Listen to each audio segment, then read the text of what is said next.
caught in the crossfire. It's caught in the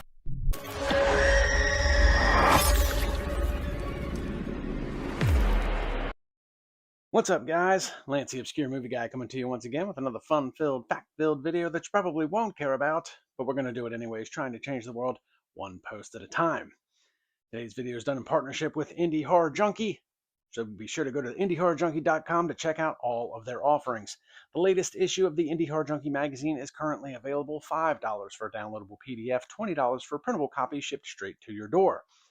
Every other Wednesday night is the Indie Horror Junkie podcast, 8 o'clock Eastern Standard Time. New people to talk to, new movies to go over, new stories to tell. And then there's also the Indie Horror Junkie newsletter that you can sign up for at indiehorrorjunkie.com. It comes out the first of every month. More stories, more news and notes, stuff that they couldn't quite fit into the Indie Horror Junkie magazine. So they send it to you in a nice little newsletter of all the things that, in addition to the magazine. So go check them out, indiehorrorjunkie.com. Now let's dive into today's video, another horror anthology from a familiar face.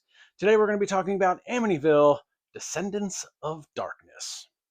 For decades, the Amityville legacy has been diluted, exploited, reduced to pale imitations and hollow attempts. But tonight, the story returns to its roots.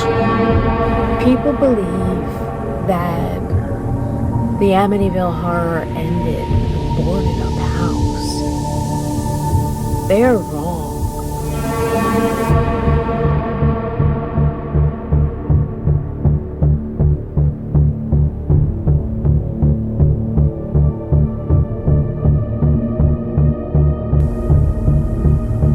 The house was never the source. Sometimes it isn't the blood or the relics. Sometimes people call to it. They worship the thing behind the Amityville veil.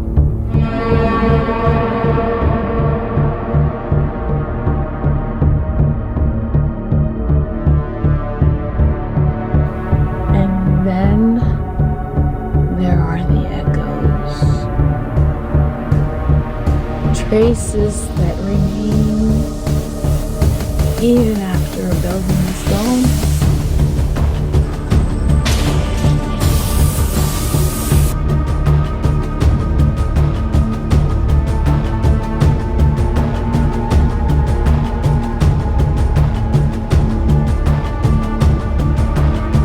She moaned my name.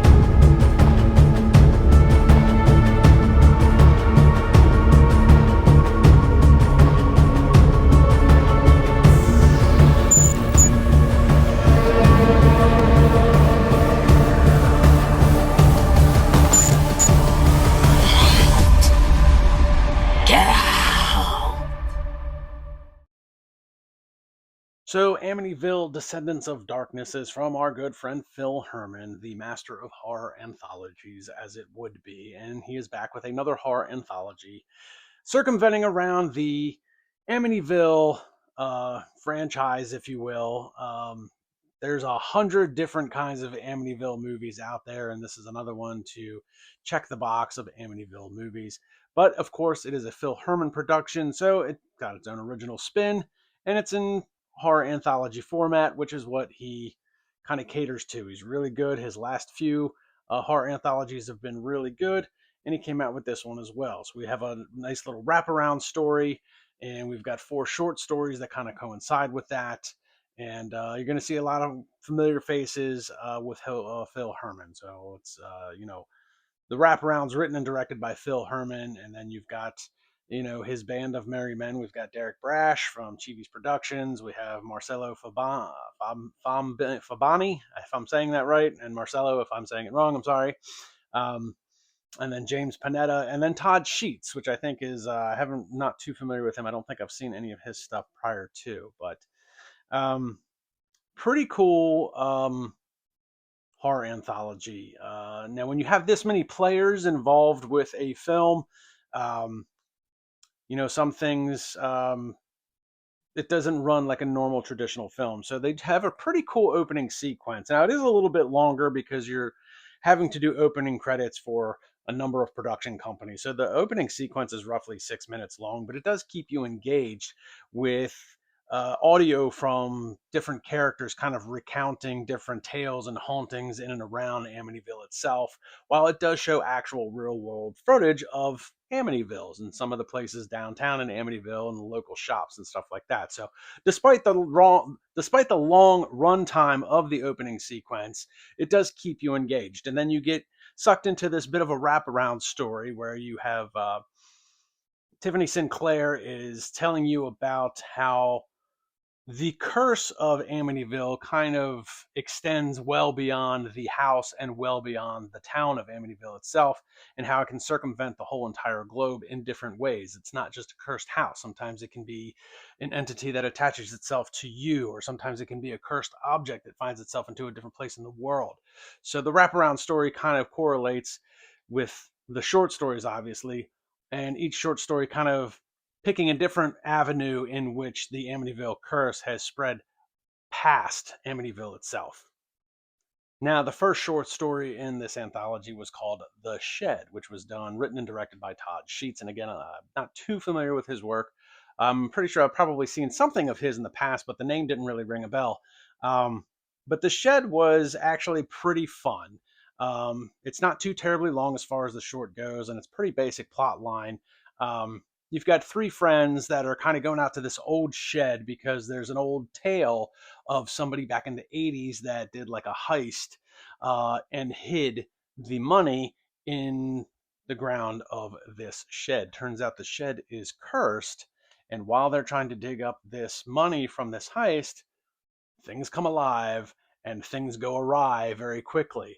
I think I enjoyed this one the most of all the stories. It definitely had a horror comedy type aspect, which if anybody watches my channel, you know how much I love horror comedies.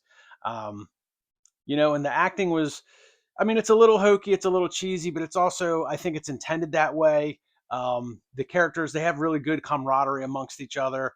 And one of the characters, Scarlett, played by, I think her name's Dylan Fawn Harvey.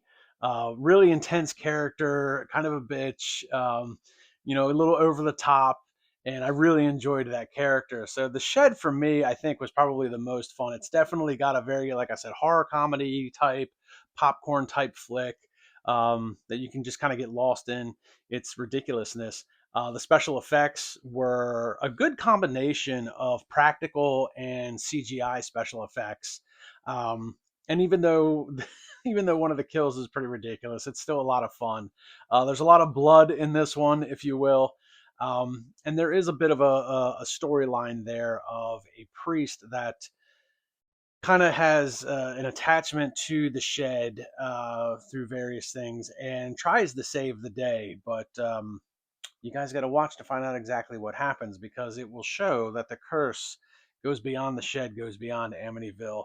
And what I really liked about this one, I definitely could see this becoming like an actual full-length feature. Maybe not like the shed specifically, but like the aspects, the characters, the storyline.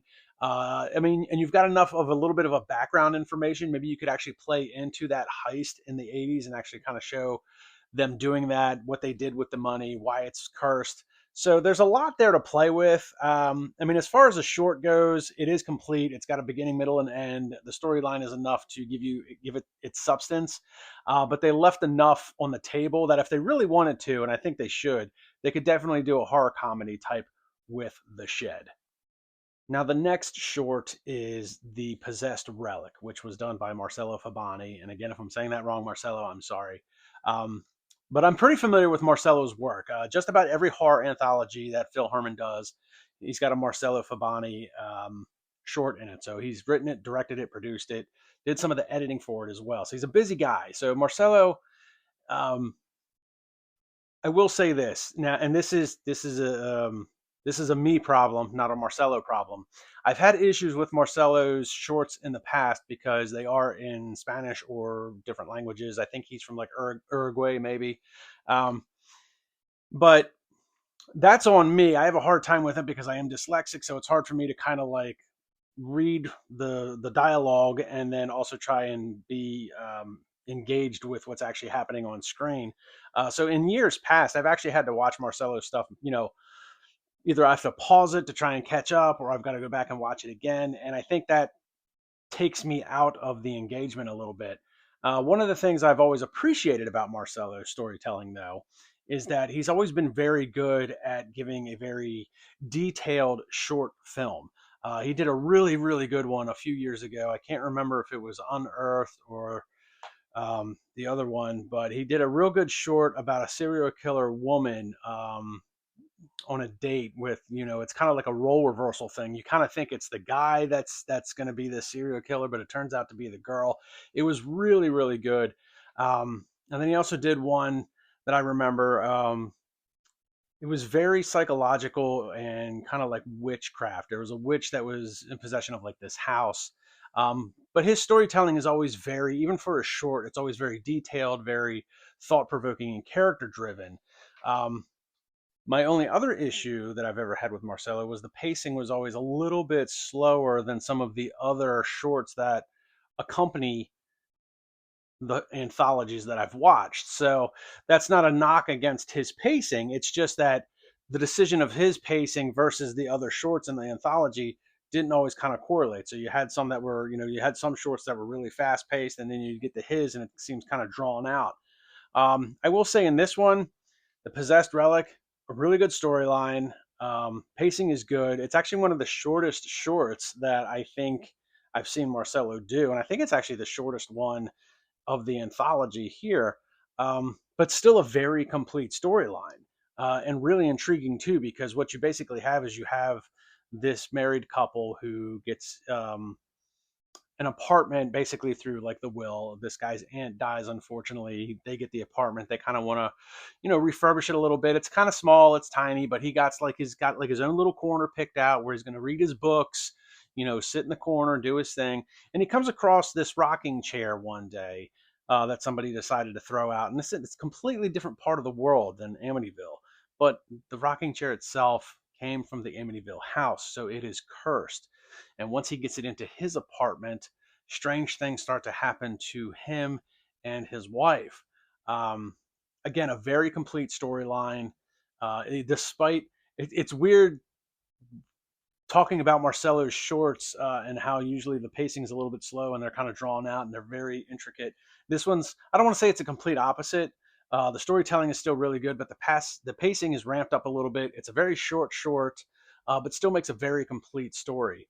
And again, I think with this one, much like The Shed, um, you could definitely expand upon this story, the possessed relic of this rocking chair. I mean, you've got enough room to play with, going as far back as to how it ended up at the Amityville house and its journey throughout the world and how it ended up in this country, thousands of miles away. And that would be intriguing as well because you could show hauntings and possessions of this chair throughout its travels. So, really kind of intricate and interesting storyline. I think Marcelo put together really well. And like I said, he wore a lot of hats on this. I mean, he wrote it, he directed it, he produced it, he edited it. So Marcelo doing a lot of things with just this little bit of film is really well done. Now, the third short film in this is called Blood Moon over Amityville, done by Chivi's Productions and Derek Brash, written and directed by Derek Brash. And we get to see some familiar faces as far as if you're an independent movie guy like myself. We get to see Joe Rosing, my man. He plays a bartender. We get to see Joe Jaunch, if I'm saying that right. Could be Jaunch, could be a soft J, as Ron Burgundy would say. And I think we even get to see a little bit of Dee Hefner in this. This one was pretty interesting. You've got Joe Jaunch playing Detective Frank Holloway, and he's kind of just like he's kind of like a retired detective, but there's always like that one case that he could never quite solve, couldn't save some girls, wasn't really sure what happened to him, and it's kind of been haunting him, and one night he's at the bar, and lady's giving him a hard time about, you couldn't save my, friend and all that, and it still haunts him, to his core, that he was never able to figure this out. um, and he starts getting little clues from an ominous black figure, um, about what may or may not have happened to these girls. I really liked the character of Detective Holloway. I think Joe had a great look for it. He's definitely kind of got this, grizzled, older, you know, seasoned detective look, and he played the character very well. The lighting was really good. It kind of gave that old, kind of like 70s detective type vibe throughout the course of the film. And even the ominous black figure, um, and I don't think this was done on purpose, but it does kind of give me like Spider-Man noir type feel. It's all black. He's got the trench coat. He's got the fedora. So I really like the aesthetics of this film. I really like the character of Detective Holloway.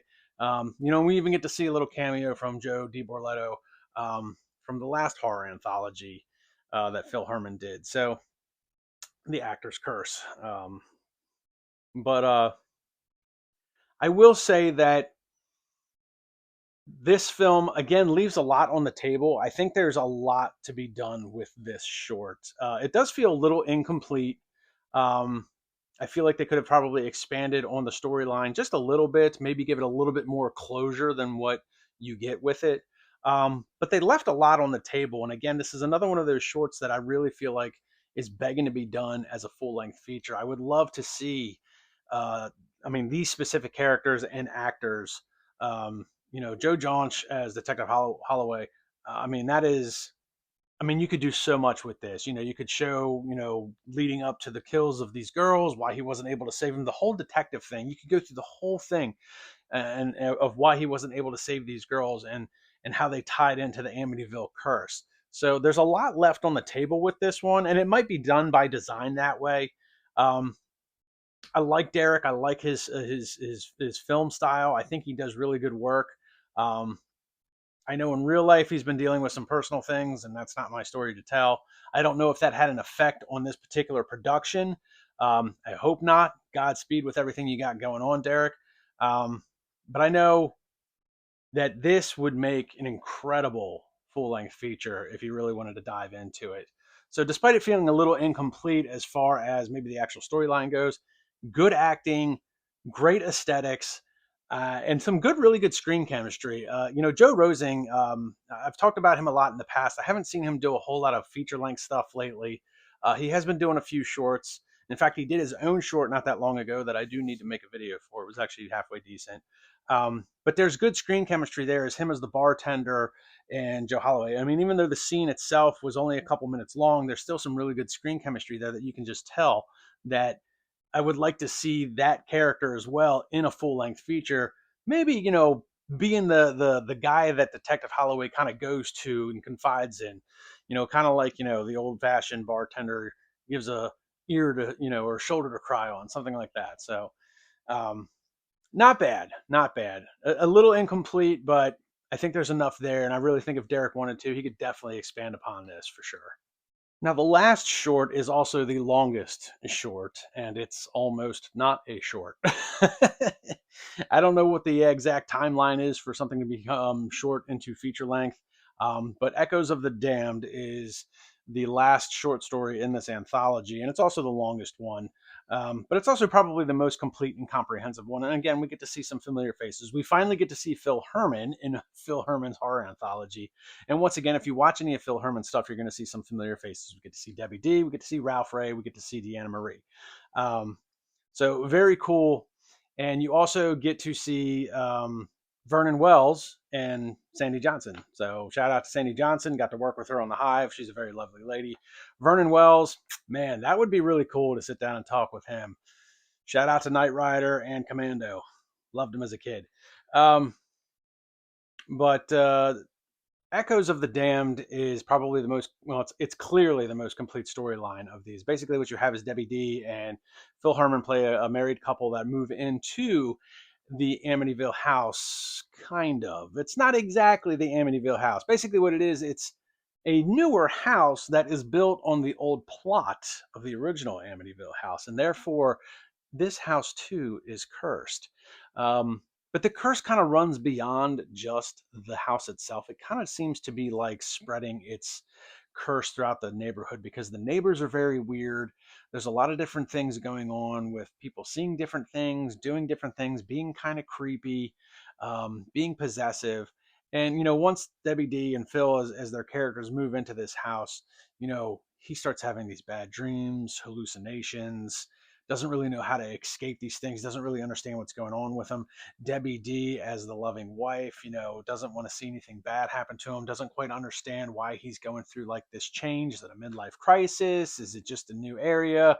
You know, and then you have your neighbors, Ralph Ray and Deanna Marie, who are both creepy in different regards.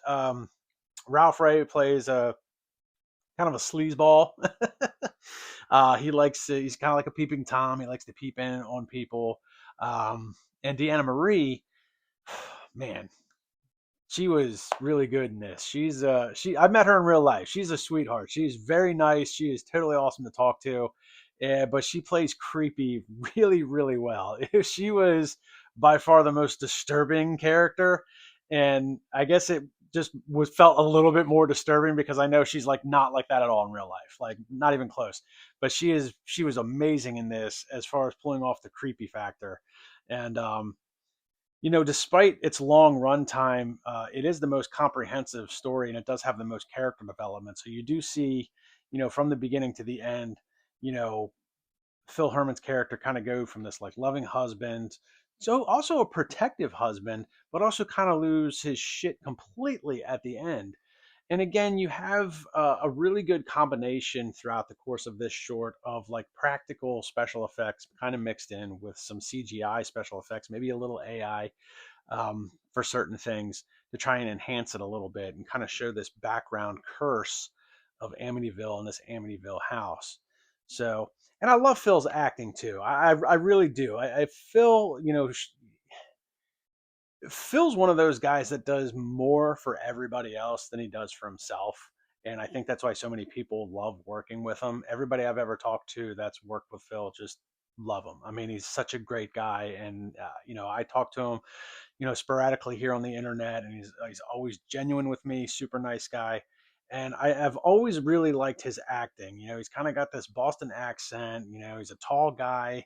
He's kind of built pretty well. He's got good range. He's got a good look. He can do a lot of different things. But I think he kind of reserves himself, and I think he wants other people to succeed. It just, which is fine. I get that. I maybe that's just a guy thing with us. I mean, I know I suffer from some depression, and I don't want to say I live vicariously through other people's dreams and successes, but I like seeing other people. I like seeing my friends succeed more than I want to see myself succeed. And that's kind of the vibe I get with Phil because he is a really good writer and a really good actor. Um, but he's always just given himself like, I'm going to do this short or I'm going to help produce this film. But I mean, if he ever really wanted to, he could go extremely far. But he has been doing this for 40 years and he's very happy with what he does. I liked his character in this one. It was probably the most complex character that I've seen him play, as far as going from, like I said, like a loving husband to a protective husband to completely losing his mind at the end.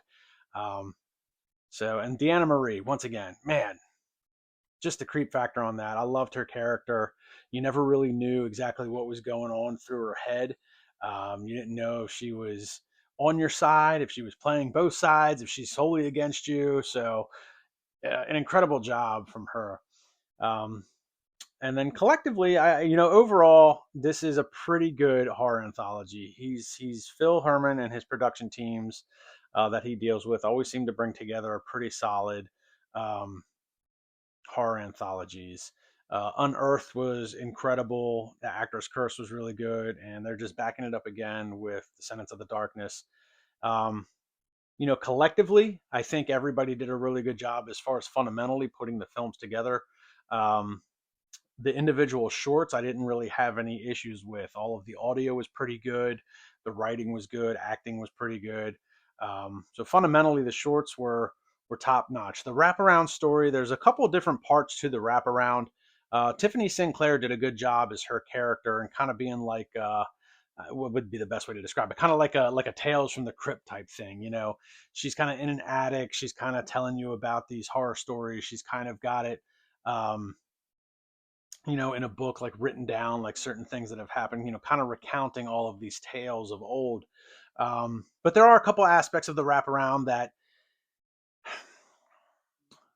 for I want to say they were unnecessary, but they were also kind of a necessary evil. So obviously part of this was probably crowdfunded. So I'm imagining that some of the people that were in the film were probably there as crowdfunded. So there's some silly quirks with like the newscasters. I mean, you can clearly tell they're like literally reading off of a script. Um, and the one in the beginning was kind of funny because he's reporting the news. He's like, here's today's headlines. And then like they give him another note and he's like, this breaking, and then puts his glasses on. It's like, was the font size different on the new piece of paper that you needed glasses? It was just kind of a silly continuity thing that I'm just kind of nitpicking at. Um, so I mean, it's like I said, some of it seemed like it was unnecessary evil. Maybe they were paid to play. Maybe they were just filler for the time being. I don't know. But Tiffany Sinclair's part of the wraparound story, which was really what the wraparound story is about her character and the Amityville curse, and not so much about these newscasters just kind of reporting on stuff that has happened. So overall, if you're into horror anthologies, I always recommend a Phil Herman horror anthology because they're always really good. Um, Again, each individual film really well done. I didn't really have a whole lot of qualms with anything except for those few things that I just mentioned. It's pretty solid. So it's coming out soon. It's not quite out yet. He's getting ready to box it up and ship it out. So look for Amityville Descendants of Darkness on your streaming platforms, and be sure to go check out Phil Herman's other projects. I do know that Jacker 3 Road to Hell is now available for free on Tubi. You can also check out my review on that in a prior video as well. And I know Actor's Curse is going to be getting out into the world hopefully sometime soon. That is another horror anthology. And then Unearthed is also available for streaming. So check out Phil Herman's projects. Like, subscribe, and comment to my YouTube channel. Check me out on Facebook and Instagram. And I'll see everybody in the next video.